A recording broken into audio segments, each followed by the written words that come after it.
부모 본래 미생전에 본래 나의 면목은 무엇인가? 이 법당에 앉아 계신 여러 불자님들은 무슨 물건입니까?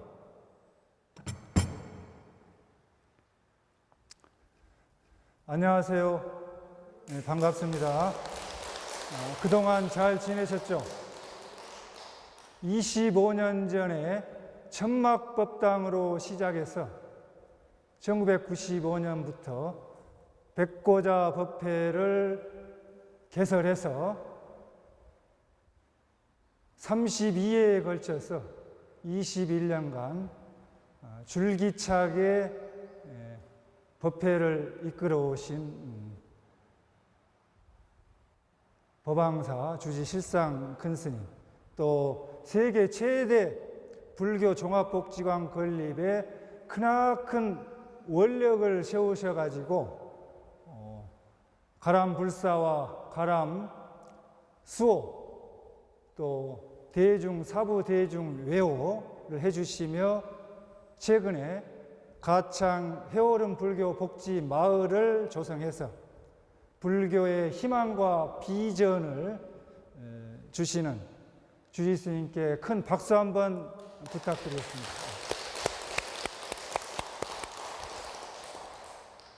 입추, 누수, 경칩, 춘분, 청명, 고구, 입하, 소만, 망종, 하지, 소서, 대서, 입추, 처서, 백로, 추분, 한로, 상강, 입동, 소설, 대설, 동지, 소환, 대안, 24절기, 73후, 365일, 5시간 48분 46초, 1년이죠. 1년 중 15번째 절기, 백로.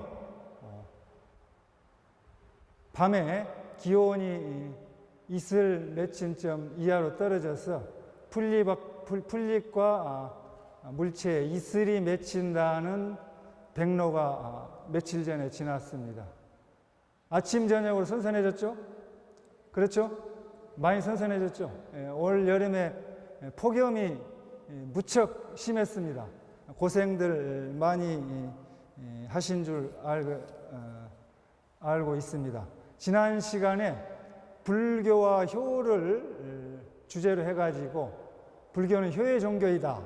또 부모운중경을 100일 동안 매일 여러분이 독경이나 강경을 하시고 저금통에다가 성의껏 저금을 하셔서 100일째 되는 날 열어서 부모님께 감사와 고마움, 은혜를 갚는 공양을 올렸으면 하는 그런 그 제안을 했습니다.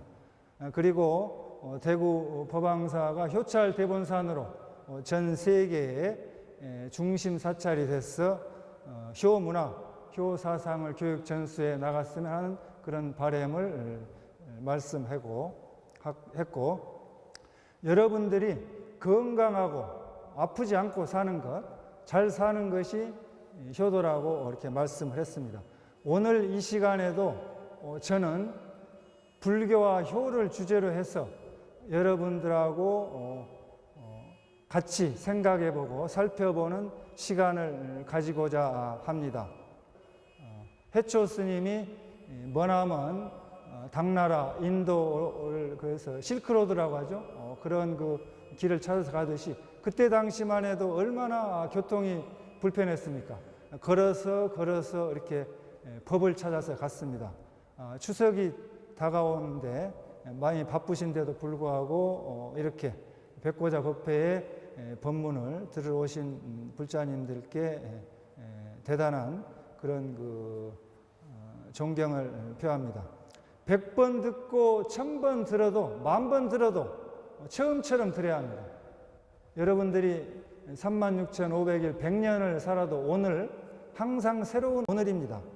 해가 동쪽에서 뜨고 지고 또 뜨고 지고 반복하고, 여러분들이 아침을 드시고 점심을 드시고 저녁을 드셔도 100년 동안 매일 밥을 먹어도 그 밥이 그 밥인데 항상 여러분들은 새로운 밥입니다. 음식을 먹어서 소화를 시켜야 피가 되고 살이 돼서 건강해지듯이 여러분들이 법문을 잘 소화를 해야 됩니다. 소화를 하지 못하면은 법문 듣는 대로 다 그냥 스쳐 지나가 버려요. 스쳐 지나가는 아무 여러분들에게 영양가가 되지 않는 그러한 그 불필요한 지식이 되고 오히려 더 해가 됩니다. 독이 돼요. 그래서 많이 아는 것도 중요하지만은 법문을 듣고 한 가지라도 실천하는 것이 중요하다는 그런 말씀을 드리고 싶습니다. 스님이 선창을 하면은 다 같이 큰 소리로 후렴으로 하시기 바랍니다. 부모 본래 미생 전에 나의 본래 면목이 무엇인가? 시신마 이것이 무엇인고? 이 먹고 누구이냐는 것입니다. 그러니까 부처님께서 8만 대장경을 49년 동안 고구정령하게 설하셔서 수많은 그런 그 말씀들이 있지만은 그 8만 대장경의 말씀을 압축해서 한마디로 뭉뚱그려 가지고 표현하면은 이 법당에 앉아 계신 여러분들은 누구이냐는 겁니다. 누구시냐는 거예요. 그러니까 여러분 대답하기 참 좋죠.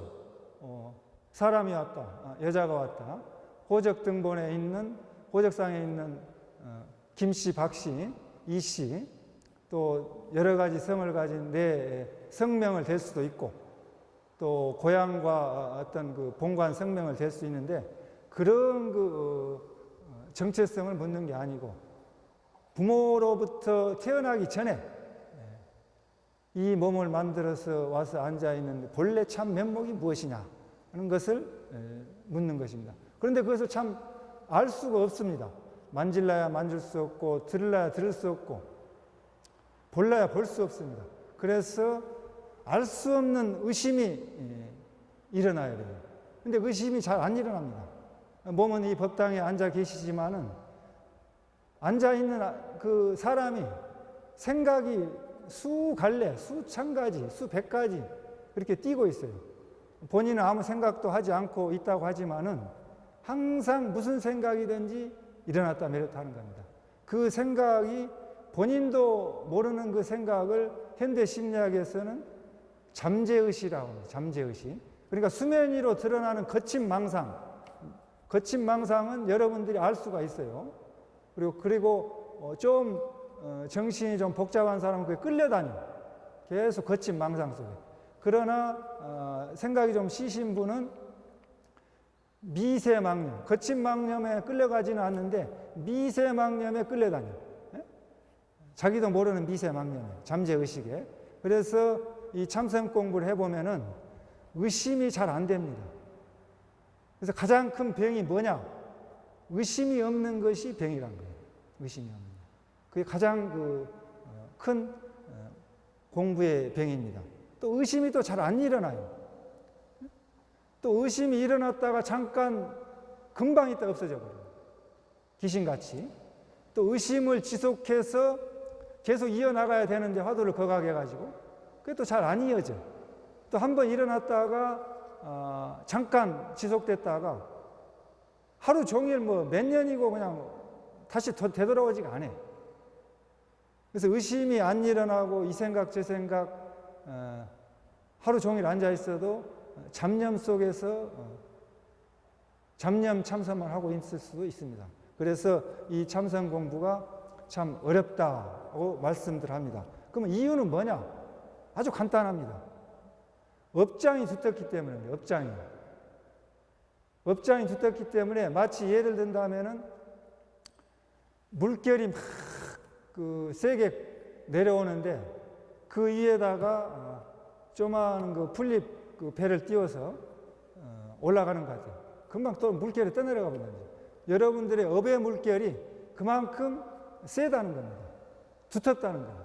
얼음장처럼 두텁다는 거예요. 그 표면에 들어 올라 있는 것은 아주 미약한 부분이에요. 3분의 1밖에 안 됩니다. 그러니까 여러분들이 모르고 있는 업장이 두터운 업장이 엄청나게 두터워요. 그러니 평생을 자복에 앉아서 하루에 10시간씩 100년을 앉아도 업장이 안 녹을 정도의 두터운 업장이 있고 3생을 녹여도 안 녹일 업장이 두터운 업장이 있다는 거죠. 그리고 또 발심이 안 돼서 공부가 안 되는 거예요. 발심이 안 돼. 발심은 무상하고 허망한 것을 깨달아야 되는데 무상한 7, 80년 인생을 살다가 이제 무상하고 허망한 거 깨달은 것 같다 하면은 금방 죽어버리는 거예요.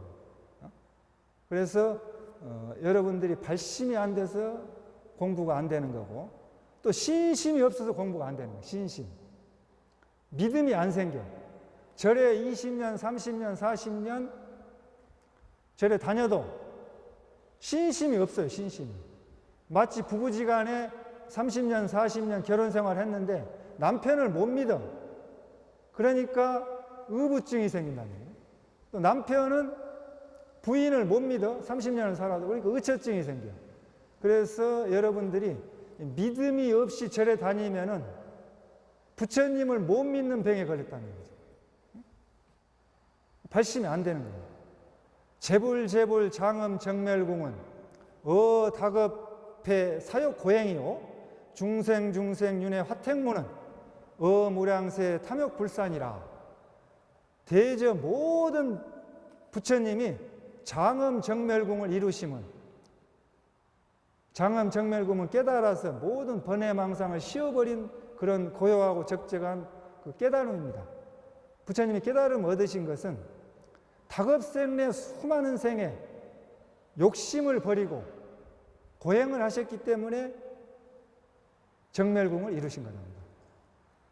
또 모든 중생들이 생사윤회에서 벗어나지 못하고 이 사바세계에서 뛰쳐나오지 못하는 것은 불타는 집을 뛰쳐나오지 못하는 것은 무량한 세월 동안 다급생내 동안 탐욕심을 버리지 못했기 때문에 그렇게 살고 있다는 것입니다. 그러니까 여러분들이 중생으로 살아가는 것은 탐진치 삼독심을 버리지 못해서 그런 겁니다. 욕심을 버리지 못해서 그런 겁니다. 그래서 무상하고 허망한 것을 빨리 깨달아야만이 이 공부에 들어올 수가 있고 또 절에 들어와도 일주문에 한 걸음 그 포스트라인이라고 하죠. 포스트라인 그 라인을 한 발자국 들어선 거예요. 라인 선상에 거친 거예요. 그래서 발심을 해야 되는데 좀 무상한 이야기를 해드리겠습니다. 수락산 상계동에 중국 음식점이 있습니다. 그런데 금년에 일어난 일이에요. 아주 장사를 잘했어요.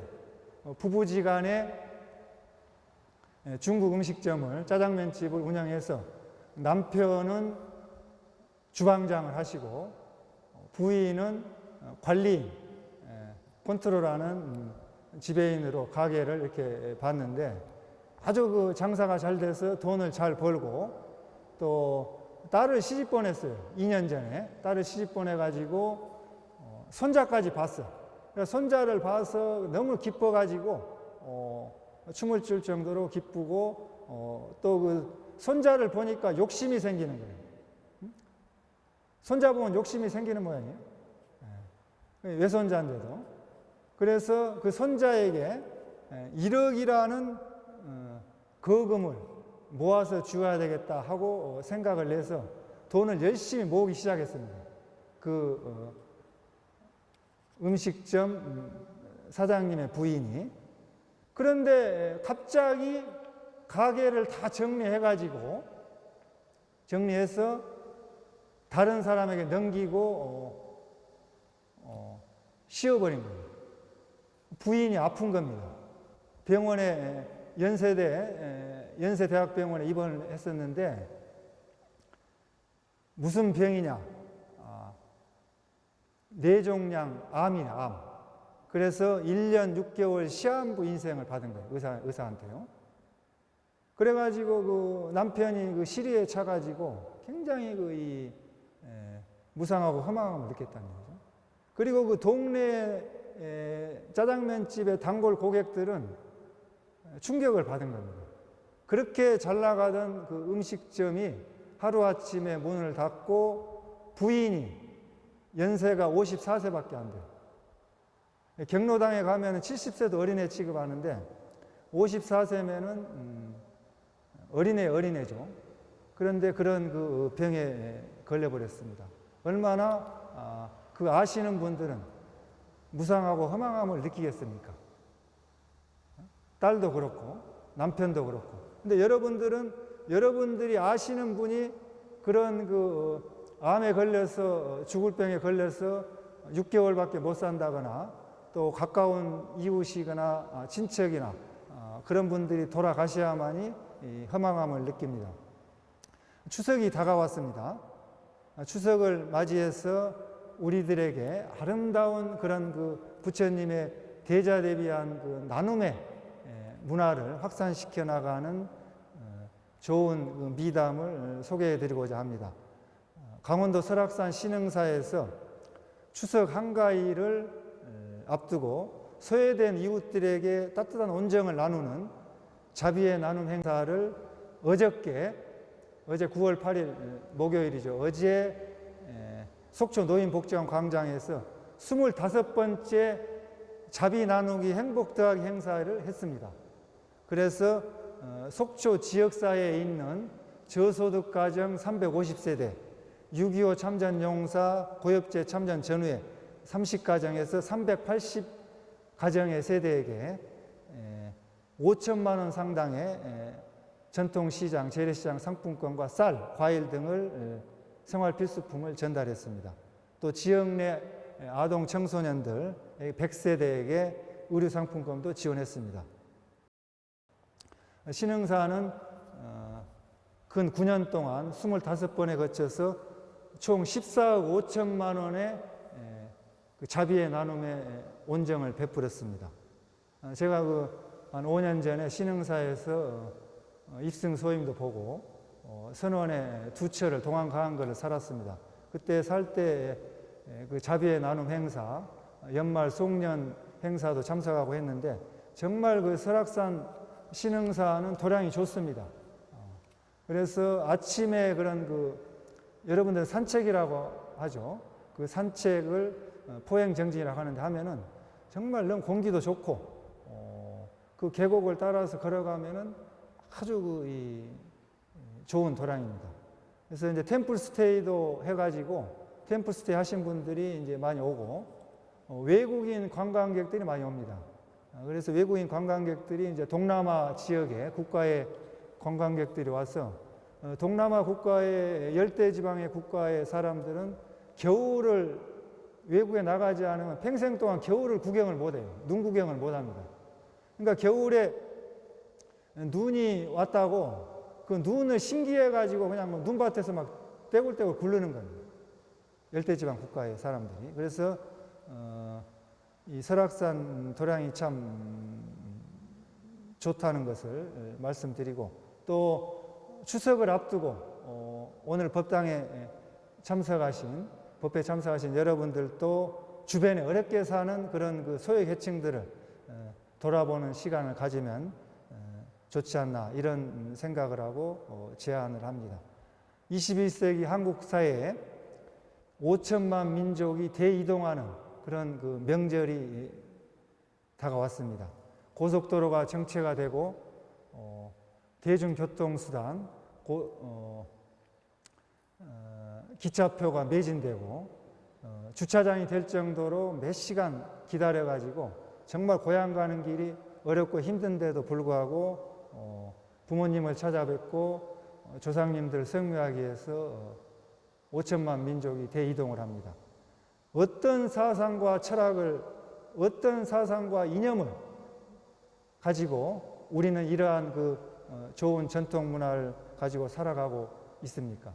잘 아시고 계시겠지만은 한번 그 사상을 한번 살펴보겠습니다. 육아의 효경에 나오는 그런 글이에요. 공자님께서 말씀하셨습니다. 효성이 지극한 아들, 딸, 자녀들이 부모님의 죽음에 추상을 당하였다면 첫째, 구슬피 슬프게 큰 소리로 곡을 하며 가늘한 소리로 끝을 흐리는 곡을 하지 않아야 한다. 부모님이 돌아가시면 옛날에 그 상여가 가죠, 상여. 그렇죠? 상여 메고 가면 뒤에서 따라갑니다. 곡을 하면서. 아이고, 아이고, 큰 소리로 이렇게 해서 따라갑니다. 또 둘째, 부모님의 조문을 오는 손님들에게 예의를 갖추어서 용모의 신경을 쓰지 않아야 한다. 셋째, 말을 할 때는 꾸미는 말을 하지 않아야 한다. 넷째, 아름다운 옷을 입어도 마음이 불안해야 한다. 다섯째, 즐겁고 신나는 음악을 들어도 기쁘지가 않아요.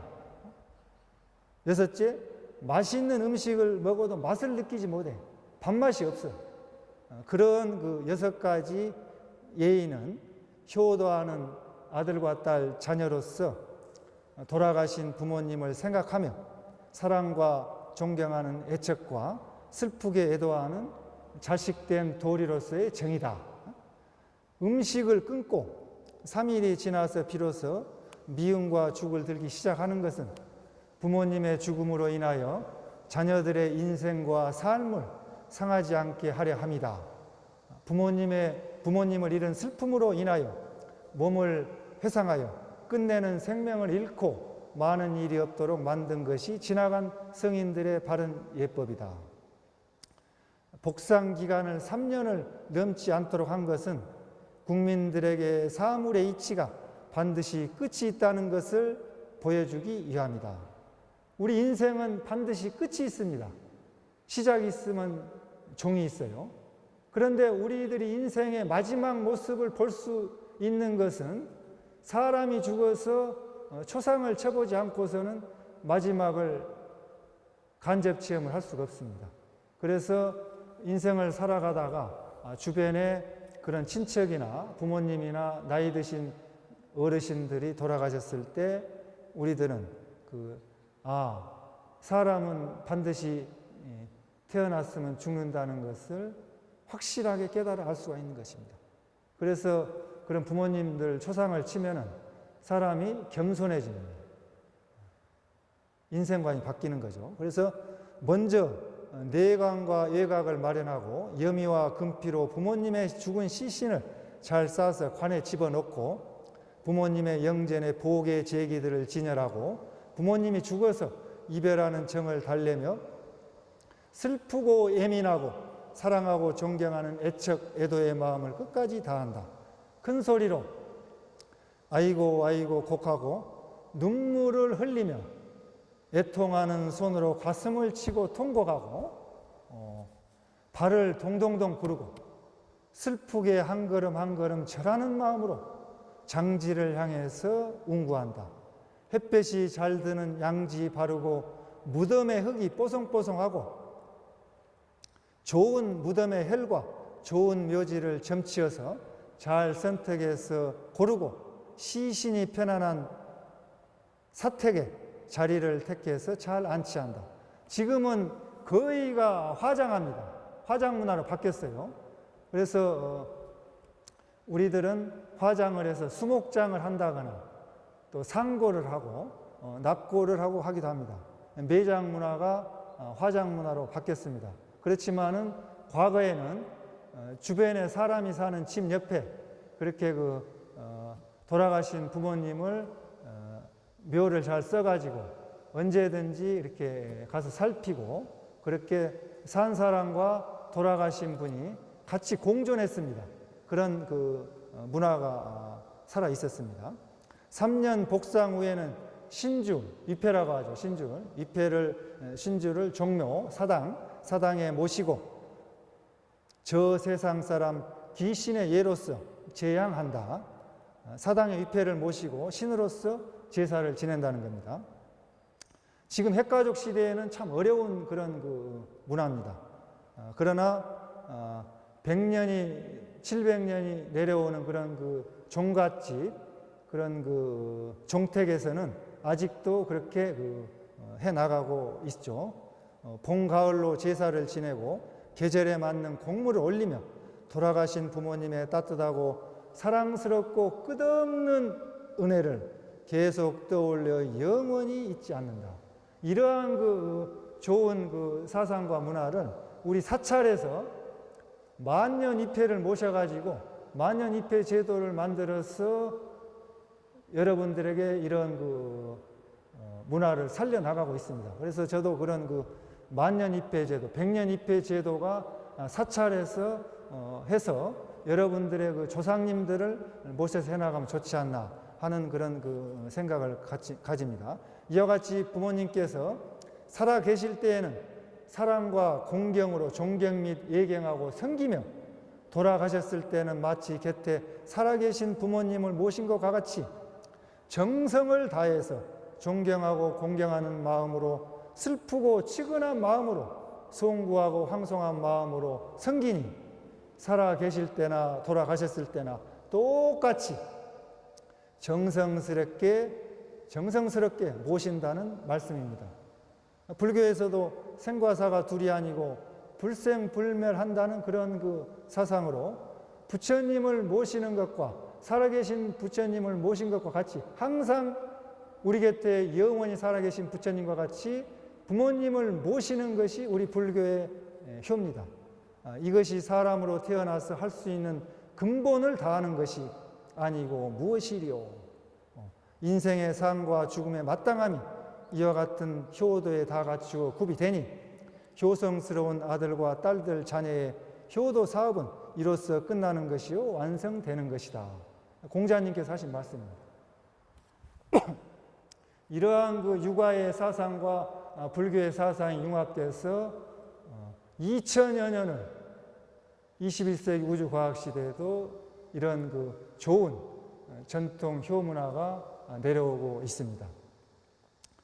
고향을 찾아서 조상님을 찾아서 부모님을 찾아서 자기 자신의 뿌리를 찾아서 대이동을 하는 이 좋은 효문화는 아놀드 토인비 박사가 한국에 와가지고 전 세계에 자랑할 만한 가장 좋은 문화고 모든 국가에 알려서 전 세계가 이러한 효문화를 해 나가야 된다고 말씀하셨습니다. 이러한 좋은 한국사의 효문화를 우리 불교에서는 더 크고 더 넓고 대자대비심으로 포용하고 융합해서 합리적이고 과학적이고 실질적인 효의 완성을 해 나가야 됩니다. 여러분들이 잘 아시는 노래가 있습니다. 어머님의 은혜 노래 잘 아시죠? 그 노래 잘 부르실 줄 아시죠? 가사도 아시고 그 노래는 양주동 시, 국문학자고 시인이시 양주동 씨가 작사한 시입니다. 그걸 이제 이용래 씨가 작곡한 노래인데 방송을 통해서 많이 보급이 돼가지고 여러분들이 잘 알고 있는 내용입니다. 근데 그 가사는 부모운중경에 나온 부모님의 10가지 은혜를 번역해서 알기 쉽게, 국민들이 알기 쉽게 써놓은 겁니다. 그 가사를 보면은 나실제 괴로움 다 잊으시고 기를제 밤낮으로 애쓰는 마음 진자리 마른 자리 갈아니시며 손발이 다닳도록 고생하시네 하늘 아래 그 무엇이 넓다 하리요 어머님의 희생은 가히 없어라 어려선 안고 업고 얼려주시고 자라선 뭉기되어 기다리는 마음 알을 싸 그릇될 싸 자식 생각에 고우시던 이마위에 주름이 가득 땅 위에 그 무엇이 높다 하리요 어머님의 정성은 지극하여라 사람의 마음속엔 온가지 소원 어머님의 마음속엔 오직 한 가지 아낌없이 일생을 자식 위하여 살과 뼈를 깎아서 바치는 마음 이 땅에 그 무엇이 거룩하리요 어머님의 사랑은 그지없어라. 이게 양주동 씨가 부모운중경에 나오는 10가지 은혜를 여러분들에게 알기 쉽게 풀어가지고 가사를 만들어서 한국 사람이라면 누구나 기억하고 부르는 노래입니다. 불교의 효는 부모님의 은혜가 있기 때문에 사람이라면 그 은혜를 알고 그 은혜에 보답해야 한다는 보은의 효입니다. 절대 효를 자식들에게 강요하는 효가 아닙니다. 동물과 다른 점이 은혜를 안다는 것이 사람이라는 은혜를 안다는 것이죠. 그래서 부모님의 은혜를 잘 살펴서 관찰해 보라는 겁니다. 그러니까 여러분들이 결혼해서 시집 장가 가서 자식을 낳아서 키워보지 않고서는 부모님의 심정을 모른다는 거예요. 그렇죠? 근데 자식을 낳아서 키워보니까 참 내가 부모님 속 많이 썩혀 드렸다는 것을 깨닫게 된다는 거예요. 그러니까 그 부모님의 은혜를 갚는 사람으로서 동물과 다른 사람으로서의 근본 도리라는 겁니다. 도리. 그것을 알려주는 거예요. 실천하고 실천하지 않는 것은 자유입니다. 그런데 그것을 사실을 정확히 알면은 효도를 안 할 수가 없어요. 그래서 전 세계 어떤 종교, 어떤 철학, 어떤 사상보다도 가장 훌륭한 효가 불교라는 겁니다. 10가지 은혜는 회탐수호운, 임산수고운, 생자망우운, 영고토감은, 회관치습은, 육포양육은, 세탁부정은, 원행억념은, 위조악업은, 구경연민은 이 10가지입니다. 근데 낳으실 때 괴로움 다 잊으시고 그건 임산수고원, 임산수고원.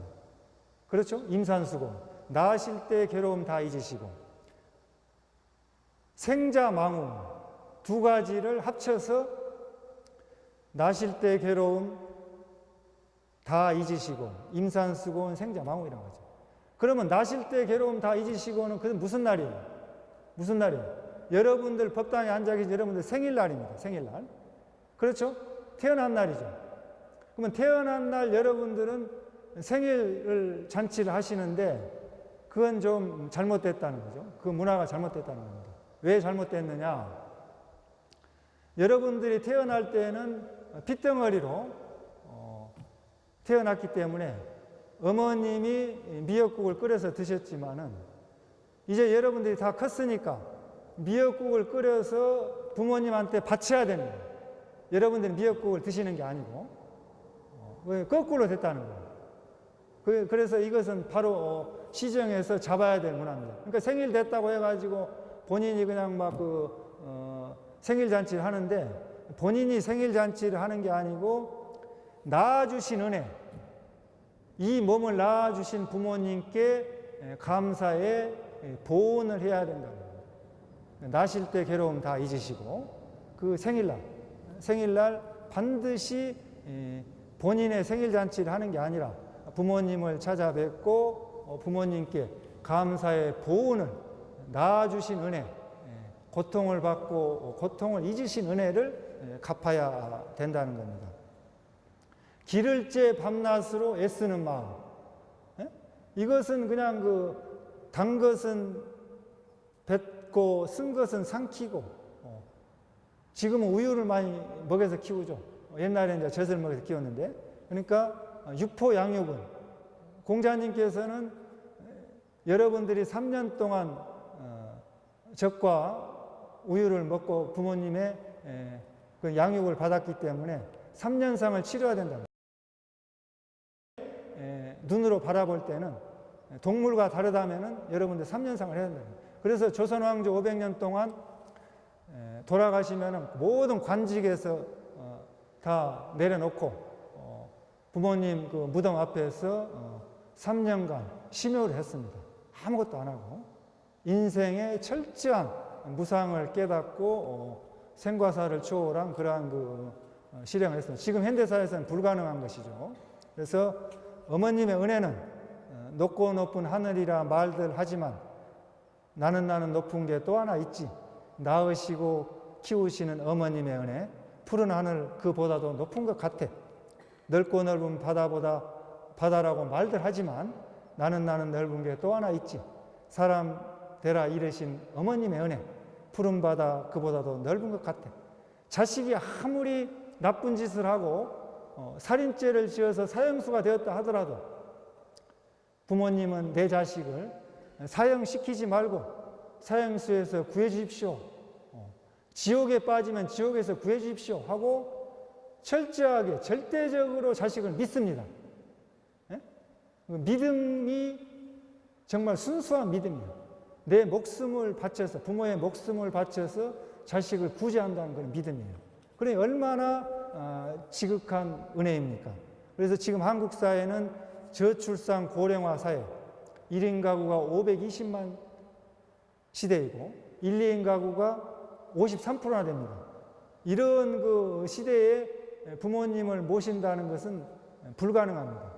그래서 지금 선진국처럼 요양원을 만들어 가지고 부모님을 모시는 시대에 살고 있습니다. 노인의 남은 인생, 여생을 사회가 책임지는 시대로 진입하고 있습니다. 그러면 노부모님의 남은 인생을 어떻게 하면 행복하게 해줄 것인가? 과연 요양원에만 맡긴 것이 전부로 그걸로 끝날 것인가?는 우리 불자님들이 심각하게 고민하고 연구해야 될 그런 과제입니다. 그래서 가창에 해오름 복지마을을 조성하는 법왕사 실상주지 큰 스님께서도 이 시대에 새로운 대안을 제시하고 있지 않나 이런 생각을 합니다. 박수 한번 쳐드리십시오.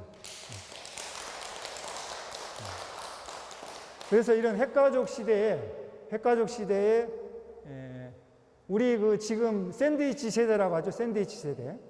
지금 샌드위치 세대들은 자식을 키우는 것까지 좋은데 손자까지 봐줘. 아프터 서비스를. 그렇죠? 손자, 손녀까지 아프터 서비스까지 해준다. 아프터 서비스까지 해주는데 부모님들에게 절대 하지 말아야 할 말들이 있어요. 또 꼭 해야 될 말들이 있고. 그러면은 어떤 말들을 해야 되느냐? 하루 종일 아버님 같이 한번 따라 해보시죠. 스님 얘기하면 아버님, 어머님 하루 종일 애쓰셨습니다. 아버님, 어머님 휴가 한번 다녀오십시오. 아버님, 어머님 생각은 어떻습니까? 아버님, 어머님 친구들이 얼마나 손자, 손녀를 봐준다고 부러워하는지 몰라요. 친구들이 손자, 손녀를 봐준다고 얼마나 부러워하는지 몰라요. 아이가 할아버지, 할머니를 많이 좋아합니다. 이런 말들 해줘야 돼요. 그러니까 하지 말아야 할 말들은 뭐냐? 이게 이제 아주 우리 전통적으로 아주 나쁜 습관입니다. 애가 누굴 닮아 이 모양인지 모르겠어. 잘 되면 제 탓이고 못 되면 조상 탓이야. 못 되면 할아버지 할머니 탓이야. 그건 절대 하지 말아야 돼. 그런 말 하면은 여러분들이 잘 얘기해서 절대 그런 말 하지 말라고 하십시오. 또 무슨 말 하느냐. 다른 집 부모님은 부탁하지 않아도 잘만 키워줍니다. 꼭 비교해서 말을 해. 아주 하지 말아야 될 나쁜 말입니다. 또 무슨 말 하냐. 제가 알아서 하겠습니다. 부모님을 무시하는 말 한다는 거죠. 그것도 모르십니까? 부모님을 아주 자존심 상하는 말을 한다는 거죠. 그 다음에 요즘에는 그렇게 안 해요. 시대에 뒤떨어졌다고 이렇게 핀찬을 주는 거죠. 그래서 그럴 때는 여러분들이 야단을 치셔야 돼요. 그런 말 하지 말라고. 그렇게 해서 제대로 가르쳐 줘야 됩니다. 우리 불자님들이 가족을 사랑하지 않고 부모님께 효도하지 않으신다면 부처님 제자라고 할 수 없습니다. 법만경에 모든 남자는 내 아버지이고 모든 여자는 내 어머니이다. 그러므로 지옥, 아기, 축생, 수라, 인간, 천상, 육도, 중생은 모두 다 부모로 생각하고 섬겨야 한다. 이것이 우리 불교의 대자대비한 가장 큰 넓은 사상이고 철학입니다. 이런 지구상에 있는 훌륭한 효 사상을 가진 우리 불자님들께서 잘 이렇게 해 나가시기를 바랍니다. 끝으로 부모 운중경에 매일 1독씩 강경과 독경을 하시고 저금통에다 매일 저금을 하셔서 100일 동안 기도를 하셔서 회양날 저금통을 터서 부모님을 은혜를 갚는 보은의 공양을 올리시고 부모님이 돌아가시고 안 계신 분들은 조상님께 해도 좋고 사찰이나 복지단체 또 스님들께 승보 공양, 삼보 공양을 올리시면 그런 올렸으면 좋겠다는 제안을 하고자 합니다. 앞에서도 말씀드렸듯이 유명한 아놀드 토인비 박사가 말씀하신 바와 같이 전 세계에 이런 훌륭한 조사상을 가진 나라가 대한민국 240개국에 이제 하나밖에 없는 훌륭한 국가라는 것. 그 자부심과 자긍심을 가지시고 21세기 현대 한국 사회에서 계승 발전시켜서 효문화를 효사상을 나갔으면 좋겠습니다. 남북 통일과 세계 평화를 이루고 대구 법왕사가 효찰 대본산으로 세계 중심 사찰이 되어서 세계 인류를 구제하기를 기원합니다. 원하옵건대 2차 인연 공덕으로 일체 모든 중생들이 성불하고 지옥아기 축생 사막도가 무너지고 여러분들의 가장 사랑하는 아들, 딸, 자녀, 부모님, 가족과 친척, 친족, 여러분과 인연 있는 모든 사람들이 성불하고 여러분의 가정에 건강과 행복이 항상 충만하시길 부처님 전에 축원 올리고 마치고자 합니다. 감사합니다.